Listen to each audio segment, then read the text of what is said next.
బాల్కొండ మండల కేంద్రంలో శనివారం ఏఐఎంఐఎం 66వ ఆవిర్భావ దినోత్సవం నిర్వహించారు. మండల ఎమ్మెల్యే అధ్యక్షుడు అతిక్ ఎంఐఎం జెండాను ఎగురవేశారు. కార్యదర్శి వాజిద్ తదితరులు కార్యక్రమంలో పాల్గొన్నారు. బోధన్ పట్టణం నడియూరు హనుమాన్ సమేత శివ పంచాయతన స్థిర విగ్రహ ప్రతిష్టాపన అంగరంగ వైభవంగా జరిగింది. భక్తులు వేల సంఖ్యలో పాల్గొన్నారు. శ్రీ శ్రీ శ్రీ హంపి పీఠాధిపతి జగద్గురు శంకరాచార్యులు హోమం నిర్వహించారు. సిరికొండ దర్పల్లి మండలాల్లో అక్రమ నాసిరకం మద్యం తయారు చేసి విక్రయిస్తున్న మద్యం వ్యాపారులను ప్రతిఘటించాలని CPI mass line party Armoor division సహాయ కార్యదర్శి ఆర్ రమేష్ పిలుపునిచ్చారు. పోలియో రహిత సమాజం కోసం ప్రతి ఒక్కరూ కలిసికట్టుగా కృషి చేయాలని నిజామాబాద్ జిల్లా వైద్య ఆరోగ్య శాఖ అధికారి సుదర్శనం వెల్లడించారు. ఈ నెల 3, 4, 5 తేదీల్లో నిర్వహించనున్న పల్స్ పోలియో కార్యక్రమాన్ని విజయవంతం చేయాలని పిలుపునిచ్చారు.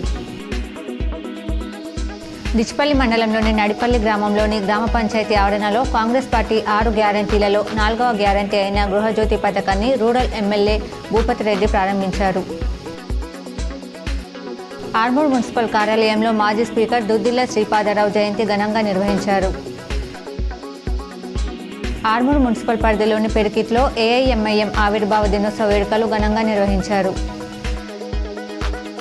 నగరంలోని ఎల్లమ్మగుట్టలో గల ఎల్లమ్మ ఆలయంలో వార్షికోత్సవ వేడుకల్లో భాగంగా 2వ రోజు చండీ హోమం వైభవంగా నిర్వహించారు.